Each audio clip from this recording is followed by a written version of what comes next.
Hey, thanks for tuning in to another video. Today I'm going to be looking at this pixelated image reveal effect using your mouse, and it works with touch on mobile devices. And this one was launched as a free resource slash clonable last Monday on Osmo. If you're unaware of what Osmo is, just let me take a brief second to introduce you, because if you're watching this video, I'm sure it'll interest you. It is a platform that I'm building together with Dennis Snellenberg, covering the so-called secrets of award-winning websites, where we're going to be teaching you and providing you resources, everything that we could think of that come into our client projects that we use day to day. Lots of cool stuff coming. And as a way to keep everyone in the loop, we're providing a free clonable every week until we launch in early 2025. And so that first clonable was launched last Monday, and it is this pixelated image reveal that just shows a secondary image on hover. Now, the topic of today's video that I want to cover is how I would take such a clonable as a starting point to maybe come up with a variation. And I want to take you guys through my thought process of how I'm going to break down the code that actually Dennis has written this time.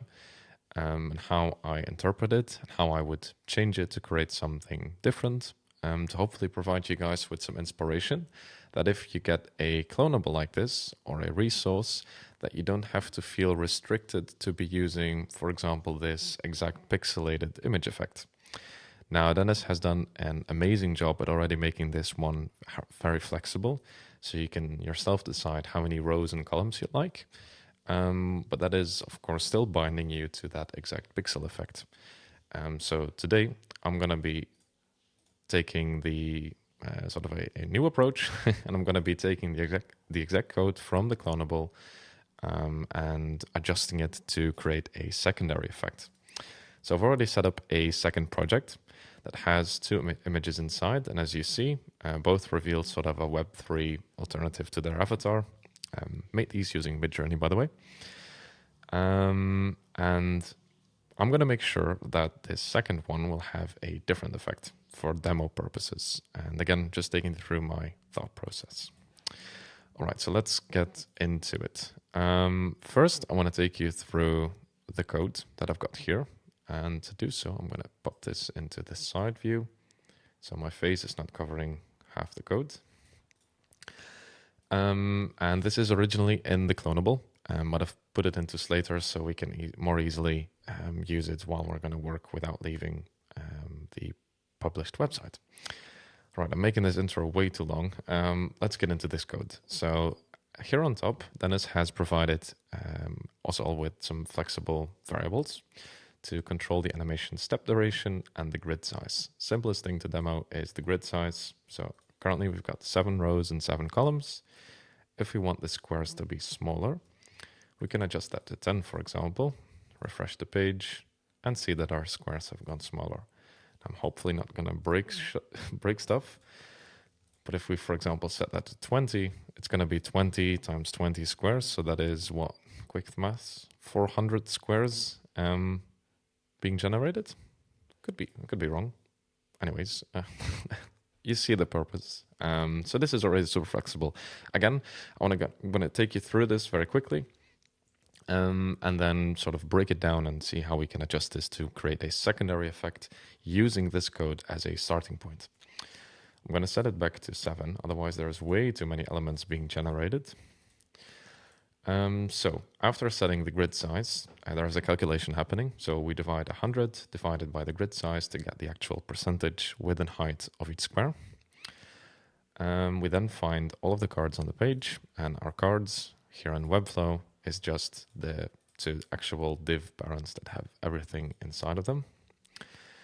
There is a check implemented to see if the device that we're on is a touch device. And this later on, here at the bottom, will decide whether we set a mouse enter and mouse leave effect, so a hover in and hover out effect, or whether we register the effect on click for mobile devices.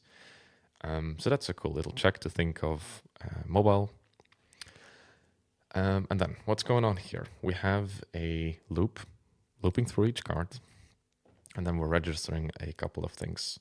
So first off, we are finding the pixel grid. And this, if we check out Webflow, is the div that has a single pixel placeholder. It's set to display none. If we set it to block, we see that it's just an absolute div that has a width and height of 100% and a background of current color.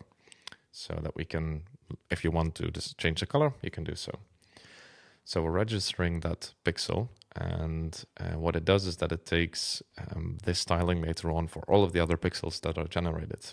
So I might have gone too quickly here, but as you realize, there is not a grid of 7x7 or 8x8 div blocks already in Webflow.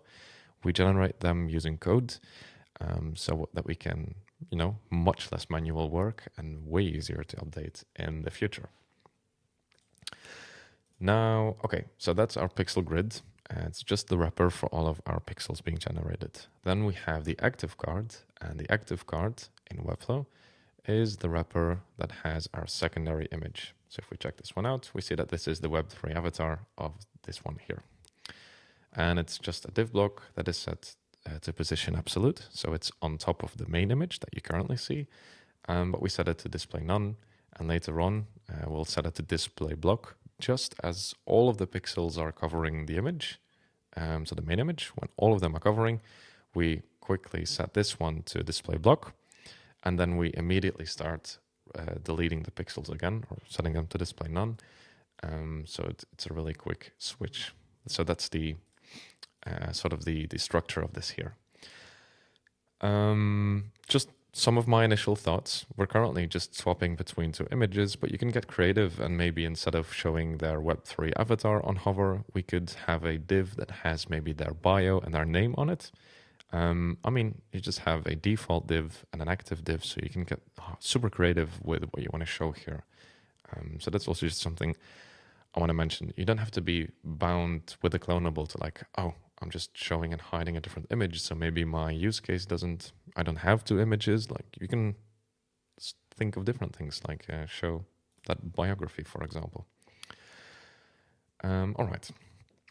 Let's get back into it. Over here, we're looking for the existing pixels. And what it does is that it finds that div called pixel grid, and it finds that initial pixel to delete it. And then we are dynamically going to fill up that pixel grid, so that div with all of the pixels in rows and columns. And over here, we have a double for loop to generate rows and columns. And then we are dynamically creating pixels, which you can call this whatever, you could call it literally whatever, just have to change all of the variable names, because it just creates a div. We add a class name to that div of pixelated image card pixel, quite a long class name. You can, again, think of this whatever, just make sure that that one matches the class name that you have set in Webflow that has the position absolute and the background color, so you inherit that styling. Then we are dynamically setting the width, the height, and the position of the div block inside its parent. So that's happening over here in these 4 rows. And then what we do is that we append. So we basically take that div that we've created with the class and all the styling, and we put it into the grid wrapper. That's what's happening over here in this block. So this is everything that we need to dynamically create those pixels. Then, once they're created, we can register all of those pixels. So putting this code before the creation wouldn't make any sense because we haven't created those pixels yet. So once they're created, we can register them. We register their total amount, so the total pixels. And then we dynamically calculate the stagger duration. And then we just make a division between the animation step duration, 0.3, divided by the total amount of pixels, so that the duration is always equal no matter how many pixels you have. We keep track if a card is active, so whether the sort of second state is visible, and we keep track if there is a so-called delayed call going on, which will make sense in just a minute. Over here, the const animate pixels is a function called animate pixels, and in here, this is where all of the changing happens, basically. So we set our variable of isActivate equal to the parameter that we pass in here in the function. If there is any tweens happening, so any GSAP targeting already happening on any pixels, we reset them. If there is a delayed call going on, we reset that one as well. So we don't get any, if we would quickly hover in and out, this one is not going to break. You see, I can keep doing this and it's not breaking. So that's what we have to keep track of those things already going on. We just make sure to set all of our pixels to display none immediately so that we can start showing them. So this is just a very simple GSAP tween, setting all of them to display block over a duration of 0. It has, I think we could even delete that duration, but I could be wrong. I'm going to leave it now just so we can keep going. And then we have a stagger object in which we set the stagger duration on each pixel, and then we have a keyword of random, which basically makes them scatter all over the place. In here, we have that delayed call going on. And so this one is keeping track of making sure that at the exact moment, all of the pixels are covering the image. We switch the display settings of the active image. And then we start hiding the pixels randomly again. So that's what's going on here. And below here, we've already covered these are the event listeners. All right, so that is quite a lot of code. Now, I want to I've already done some preparation work and I've made like a second file that has my secondary animation going on. So might reference that in between, just so we don't like make this video way too long. My initial thoughts is that there are some really long attribute names that I personally don't like. Maybe you do, maybe you don't. I just prefer working with them a bit shorter. So I'm going to go into the project. And since I know that it'll have different effects on each card, but I do want to sort of repurpose some of the code that's going on here without just duplicating everything. We want to be smart about what we use. So instead of setting data pixelated image reveal, I'm going to say data image reveal as our main attribute. And then I'm going to pass in the exact effect that I want in the value. So this, if you would have 10 images on your website and you want 5 of them to have this effect and 5 of them to have that effect, you can just give them all the data image reveal attribute and then just pass in different values, maybe even more than 2. So one is going to be called pixels. I'm just going to copy the data image reveal attribute, pass it in. And this one I want to have sort of as a way of an example. I'm going to make vertical columns that I will scale on the x-axis to reveal the new image. And I'm going to call this one columns. And then I do know that inside of these, there were some pretty long attributes as well. So we had data pixelated image reveal active. I'm going to call this one data reveal active. Just going to be that simple. And the sort of pixel grid thing, I'm going to call it data reveal grid. Just because I like to keep things a bit shorter in my code. You don't have to do this. I just want to sort of take you guys through the thought process again and just show you that you don't have to be afraid to change things if you don't like the way we or I or someone else has set up a clonable. So that's what's going on here.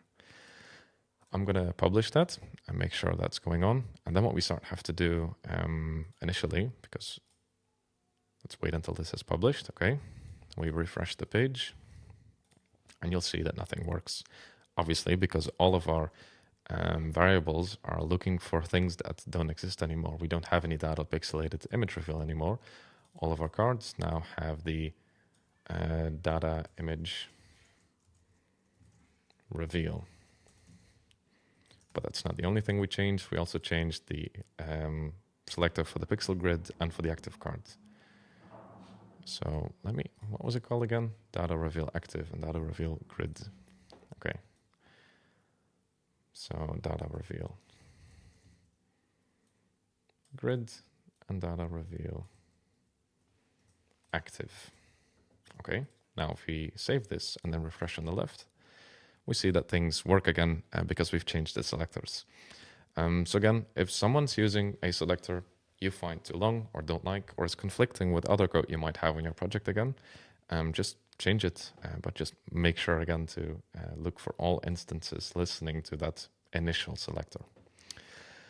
I am also going to get rid of most comments.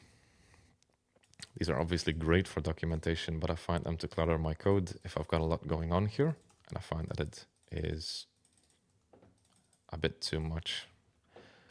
All right, now that we've got that cleaned up, let's think of how we have to make the structure for our columns differ from the left one. Obviously, for columns, if I want them just be vertical, yes, vertical again, I'm not going to have rows. So I'm just going to have a different calculation for generating those things as well. So I'm thinking of, for the sake of, let's do it like this. And we're going to just register some new variables called cons, maybe column size. So we're just going to sort of stick to the same language so things overlap. And let's also just use 7. And then what is the grid size is 7, pixel size. So now we've got column size and the column width. Yeah, column width is going to be 100 divided by the column size. All right, so this will return in this case, 100 divided by 7. The reason I make new variables for this is because I want to reference them in a different place. And if we independently want to change the amount of columns from the amount of pixels, we're going to need different selectors for them. Now, all of our cards, it's going to be the same. Our check for is it touch device, which just returns true or false. So in this case, if I would console log it, it will return false. If I would open it on mobile, it would return true. So that's that. And since I'm only going to need one for loop to go over each card, and then in our loop, I'm just going to do different things depending on the attribute value that I've set earlier. So remember that on the pixelated image card, I set a data image reveal is pixels, and the data image reveal is columns. So my code is going to have to listen for, or like sort of check what effect I want on each card. So we can just register that. I'm going to call it const effect. And what I'm going to do is on this card, I'm going to get the attribute value. We don't need to write value, just card.get attribute, and just say data image reveal. So if we then would console log effect, I'm going to see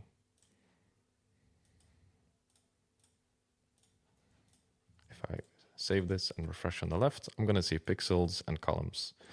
That's great. All right. Let's see. Then I'll have existing pixels. And what it's going to do is that it's going to remove them. Here, personally, I would add in another check because see what's going to happen. If I will have this card somewhere on my website, and for whatever reason, I decide to, let's do Command X for now. I would decide to remove that initial pixel, and then I'm going to publish the site. I expected there to be a console error. I might be mistaken there. I'm just going to put it back and publish again. I might be missing out here, but personally, what I would normally do is I would add an if existing pixels, add those curly brackets, and then place that code in the if statement. Otherwise, it's going to try and remove each pixel. But I guess, just thinking out loud here, because it's in a for loop, if there is no pixel, there is nothing to remove, and it's not going to return an error. Anyways, this is what I would typically do. And here is the first change that we're going to have to make for our columns compared to our pixels, right? Because I only need to generate 7 columns instead of 7 times 7 blocks. So I would just open up a if statement. So if effect, you need to, in JavaScript, if you want to have something be exactly equal to something, you need 3 equal signs. So if effect is pixels, make sure you put it in quotation marks because this returns a text string. So if effect returns pixels, and then in those brackets, I am just going to copy this thing, add a nice little indent, save it, refresh. And now you'll see that on my right, I'm not generating any pixels anymore, and the GSAP is returning an object node list not found because we have not generated pixels. So later on, we're targeting those things, but there is no pixels in this div here. So far, so good. But now I need to make sure. So if that's not the case, then what do I want? And in this case, I can just copy that inner for loop. Oh no, I don't need to do Command X, but Command C to copy. And I've disabled that automatic indenting on Slater, since it would sometimes wrap code that I wouldn't want to a different line. Okay, so otherwise, for each column, I'm going to generate a div, but just for the sake of me keeping an overview of this, I'm going to call these things different than pixel. I'm going to call them column. So now everywhere where I reference to a pixel, I'm going to change that to a pixel. And yes, that thing earlier is still called pixel grid. I could also decide to rename this to overlay grid. But then again, I can just keep renaming everything. I also want to show that if you don't have to always rename stuff. So now I'm going to save this and refresh and see what happens. And it says row is not defined. That is because in this for loop here, I am still targeting the top position and setting that to the row divided by pixel size percentage, not times pixel size percentage. But since, again, my column is going to be from top to bottom, it's going to span the full height, I can just set the top position to be 0 pixels. It's an absolute div. And only the left position will have to change. So if I save this, and now that we've seen it's only generating them over here, because we're still setting the height dynamically to the pixel size, but I just want that to be 100% of this thing. And then if I refresh, we now have full height columns being generated, and I can independently change the size of these. So if I want multiple, I can set it to 10. And if I want it to be fewer, I can set it to just 4.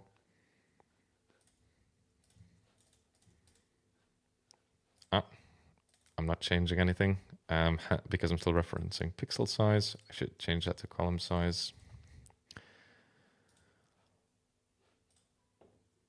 Let's see. And here it's not changing because I've set it to grid size, which is still the calculation over here. This needs to be column size.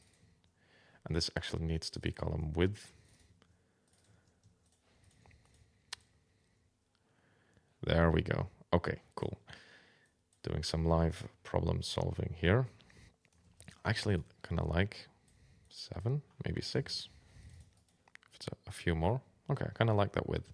But what I don't like is just the random appearing of those columns. And it could just be a personal thing. Maybe you do like the effect that this gives you. So yeah, let's change that. I want these things to have a completely different animation. So it's not going to just set them from block to none. It's going to scale them on the x-axis coming from the left. So it'll just be like this staggered current things growing. You know, we're doing real animation work if sound effects come in. So let's move on to the other code. We've successfully generated different elements based on the effect. Now let's move on.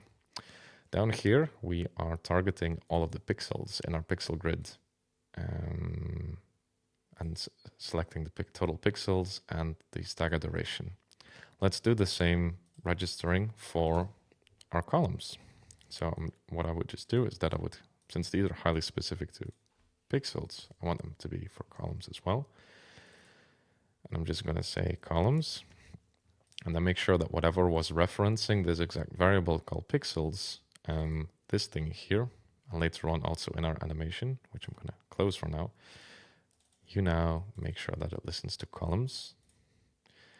And again, here I'm having pixel grid because we have not changed the listener for the variable name for the exact wrapper of all those elements. Okay. Hope it's not too confusing. Hence, I'm mentioning it a couple times.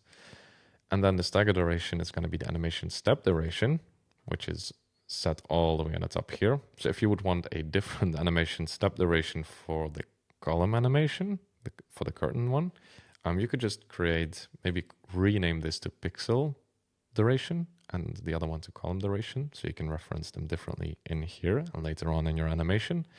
I'm going to keep it at 0.3 for now, just to make this video not too long. It's already going to be quite a long one, but I think it's valuable to sort of digest how to approach this. Then the stagger duration, let's see, animation duration divided by total columns is total columns. Okay, now all that's left is creating the new function to animate columns instead of pixels, and then correctly setting the event listeners based on the effect. So I think what we could do, you could do two things now. So you could say if is touch device, and then in here we could add another check. So if effect equals pixels,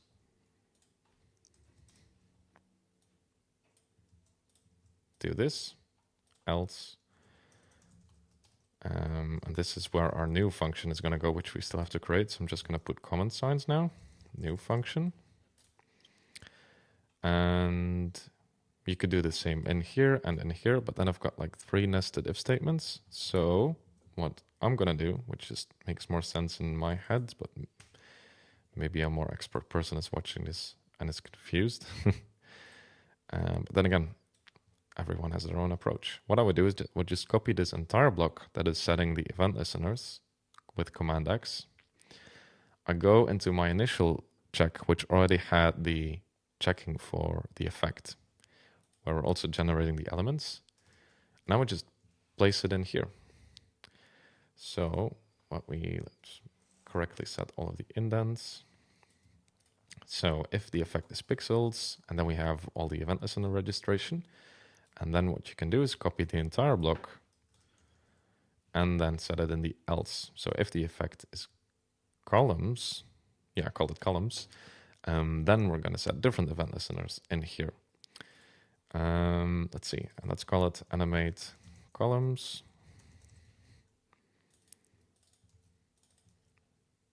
Like that. And okay, I think that I have to keep in mind. In here, I am listening for the is active.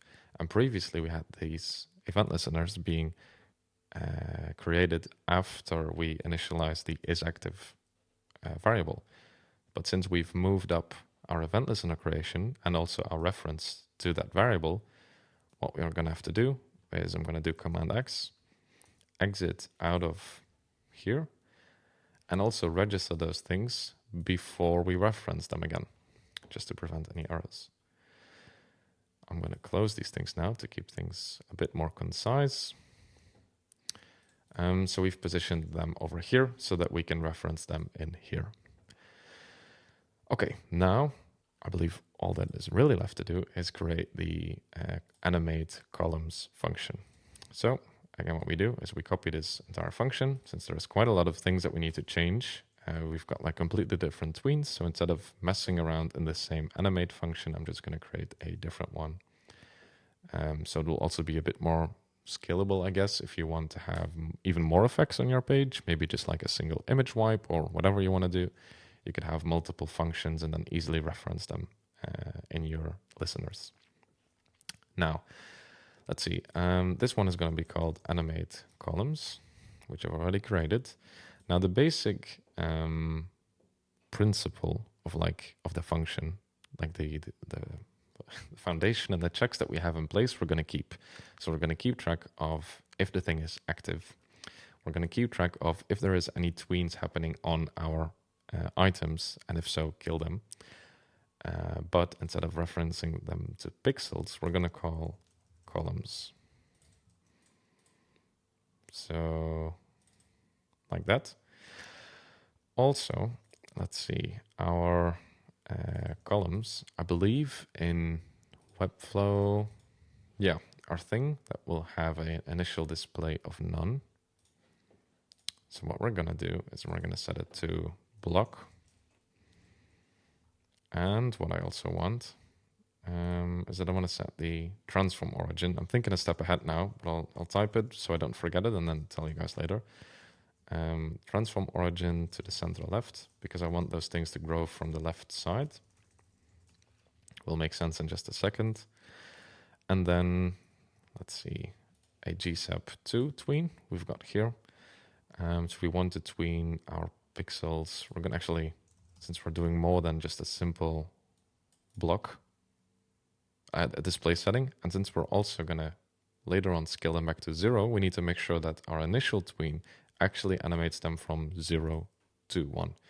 As if we would say from 0, and later on here we have a tween that's going to animate them to 0, the from tween doesn't know where to animate to because its initial state is already 0. Hence, I like to sometimes, or most of the times, use a from to tween on the first tween of the set. I hope you guys are following. All right, so instead of targeting the display and the duration, we are going to target the scale X. And that's going to go from a scale X of 0. And let's close our initial from tween, add a comma, open the new tween, and then enter. And then it's automatically going to generate that extra closing bracket. So just make sure to delete that. And I'm going to say scale X is 1. And maybe over a duration of, let's use that animation step duration. Add the comma so that it can read our stagger object, and instead of animating from the random, I want to go from left, but since left is default, I can, or start, but it's the left. I'm going to delete that line. And in here, let's see, we can keep the setting of the display on the active card. This is core, we need this. But then here we're going to say animate our columns to a, let's do it like this, scale X of 0. From, and maybe let's do from, so it'll animate, wait, getting ahead of myself here. Let's remove this, save it, refresh on the left and see what happens. Okay, the stagger duration has already been declared. Online here. Of course, we've set a stagger duration for the pixels, and we've used the same name on the columns. That's a nice stagger duration. Let's just add pixels on the end and columns over here, and make sure that whatever was using stagger duration in the pixel function now uses stagger duration pixels. Close that thing and make sure that stagger duration columns is being used in the animate columns function. Save it, refresh on the left, and now we have our animation working. Now what I wanted to do is that when they scale back down, once the image is displayed, I want to animate them from the end, which is basically from the right in this case. So you can sort of get this reveal effect. And this one still works, and this one still works. Now you could get creative with setting the transform origin maybe to the right once it's full. So it'll animate the other way around and then animate it back from the left. Like you can get creative inside of this function. But I believe this is going to conclude my video. It's quite long already. But yeah, I hope that this has sort of given you a bit more insight in how you can take a resource that you found online and take it as a starting point rather than using that for what it is. And if it doesn't exactly fit your need, maybe pixelated is way too techy or Web3 for your project that you're working on, but you would like some other creative reveal. Taking that structure, analyzing the foundations of what's going on, so changing the display, randomly generating things that will change. I'm baffling now. Sorry. Randomly generating items that will change in display or in scale, or not randomly doing it. Yeah, just get creative and have fun. That's sort of the message that I wanted to convey with this tutorial that is already going on very long. So if you've made it this far, thank you very much. Appreciate you a lot. If you would like these clones to pop into your inbox every single week, because they're going to come every week from Osmo, make sure that you go to osmo.supply and subscribe to our waitlist here. As you see, quite a lot of people are on it already, for which Dennis and I am very, very grateful. If you're one of them, or if you want to be one of them, thank you, thank you. We're excited to launch this thing as well. Yeah, and if you create something with these resources that we have, or with the code that you've seen in the video, or something else, just make sure to tag us on socials, because we'd love to see things being applied in practice. Just gonna do a real YouTuber thing now and kindly ask you to subscribe to the channel, like the video, to help boost me to other devs looking for this stuff as well. Yeah, again, thanks for watching if you made it this far, and hopefully see you in the next one. Cheers.